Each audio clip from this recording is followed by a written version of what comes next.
Hello guys, what's up? It's me again, si Mima Alicia nyo at nagbabalik ulit para sa ating panibagong video. So ngayon nga po mga minamahal, meron pong admission itong si former President Duterte. Dito nga po sa TikTok video ni Salvador Panelo. So ngayon nga po mga minamahal, meron reason kaya dumalo ng House Quadcom itong si former President Duterte. Hindi lang pala yun basta-bastang dumalo lang siya doon ng walang purpose. So ngayon, ano yung purpose niya? Kundi para linisin pala ang pangalan ni Pulong, ni Baste, at lalong-lalo na yung pangalan ni Sara Duterte dahil pinupolitika daw po sila. At ngayon, pinagbintangan pa ni former President Duterte na itong si Trillanes ay bayad daw po. Ini-sponsoran ng Malacanang para daw po kumanta. Mga minamahal, imagine nyo yan na, si Trillanes noon ayaw na ayaw yan kay PBBM. Diba? Hate na hate niya nga yan yung unity team.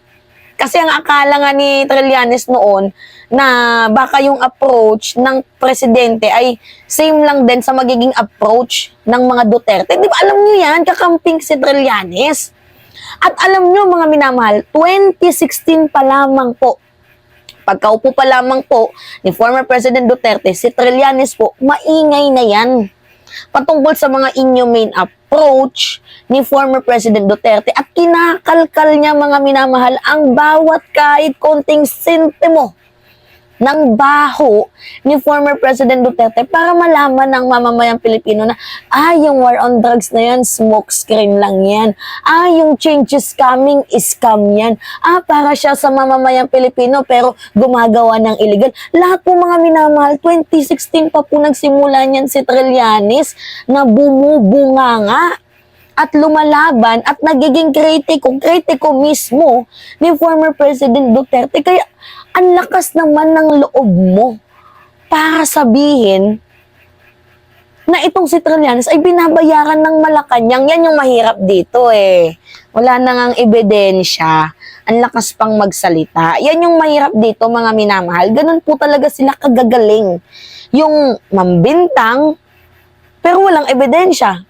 Kagaya ng pagbibintang nila noon kay PBBM na bangag o adik, nagpupulburon o wala namang ebidensya. Ano yung nangyari? Binawi din nila yung kanilang statement. Kita nyo mga minamahal yung panggagancho na ginagawa ni Duterte.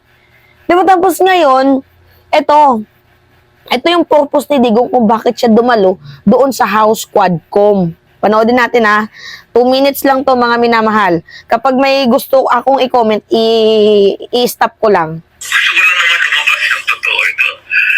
Truth. Yan lang. One word. Ano ang katotohanan?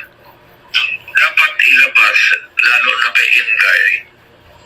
Kasi nandiyan pa siya sa politika. Rinig nyo?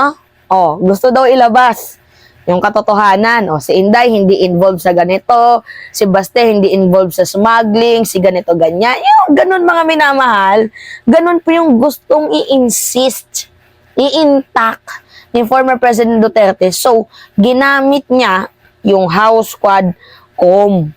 Tapos sasabihin ni Inday, drama. I-rate niya ng 12 out of 10.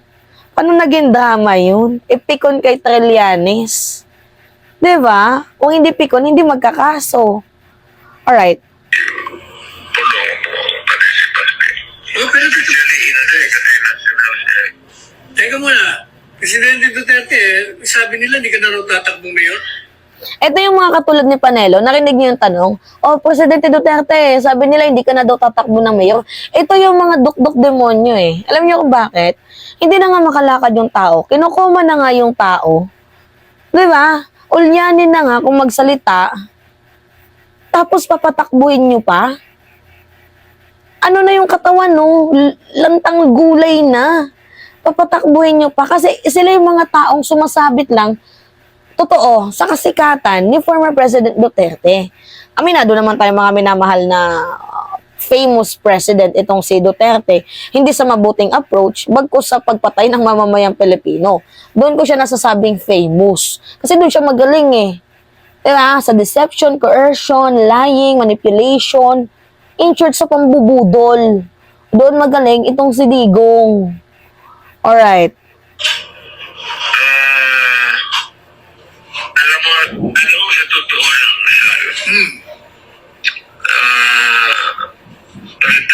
matanda na ako, retired na ako. Hindi naman matanda. Kita ko naman 73 lang eh. Pilipinas na kagabi. Ang galaw ko. Pero, yun, 14 hours yun. Oh. Kaya, gusto ko na magpahinga. Kaya lang, sa ganitong takbo, kasi itong si Terlianes, talagang Malacan yan, sponsor dyan. Hindi ka gano'n yan ang gano'n yan. Walang pera yan. Kung Malacan, ewan na magtataka ako bakit Well, at least si Trillanes aminadong walang pera. Siya nga yung pinakamahirap na senador eh sa bansang Pilipinas nung kapanahunan niya at ang pinakamayaman nun si Cynthia. At least aminado siya. Hindi nanggagaling yung yaman niya sa pangungurakot ng kaban ng bayan. Hindi katulad ng iba dyan, may 51 billion, ang laki-laki ng mga confidential, tapos sasabihin na walang pamasahe.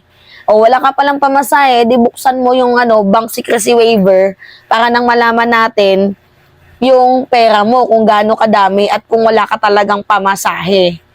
Diba? ang Malacan niya na ginagawa naman na wala naman kaming kasalanan sa kanila. Hindi naman ako nag-atake kay Presidente. Sinungaling no, hindi niya daw inaatake si Presidente. Ano yung pagsabi mo ng bangag? Ano yung pagsabi mo ng adik? Hindi pa pang-aatake yun? Diba? Yung mga pulis na mag-back out, wag magbayad ng tax, pabagsakin ng gobyerno, hindi ba pang-aatake yun?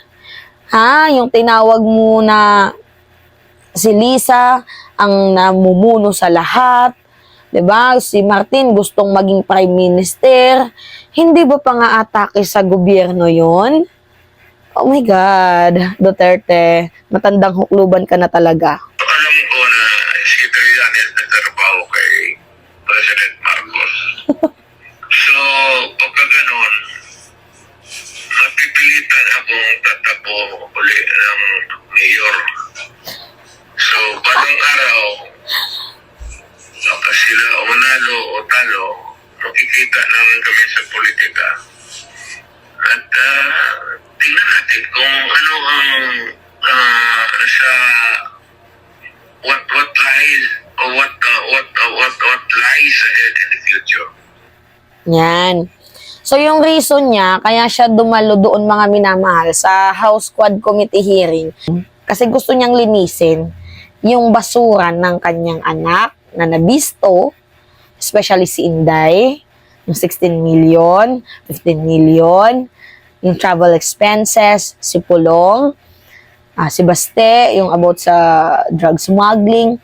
So gusto niyang linisin yung pangalan ng kanyang anak, kaya siya dumalo doon. 'Di ba? Kumbaga, I can catch a bullet for you. Kung saluhin ko na lang lahat, ako yan, ako. Ay, alam na namin yan. Huwag niyo kami pinipikot, huwag niyo kami binibilog. Anong kala niya sa Pilipino? Tanga? Hindi nag-iisip? Bobo? Ginagawa niyong tangang Pilipino eh. Ang tanong, may nabubudol pa ba kayo? Meron pa naman, pero just a little bit na lang.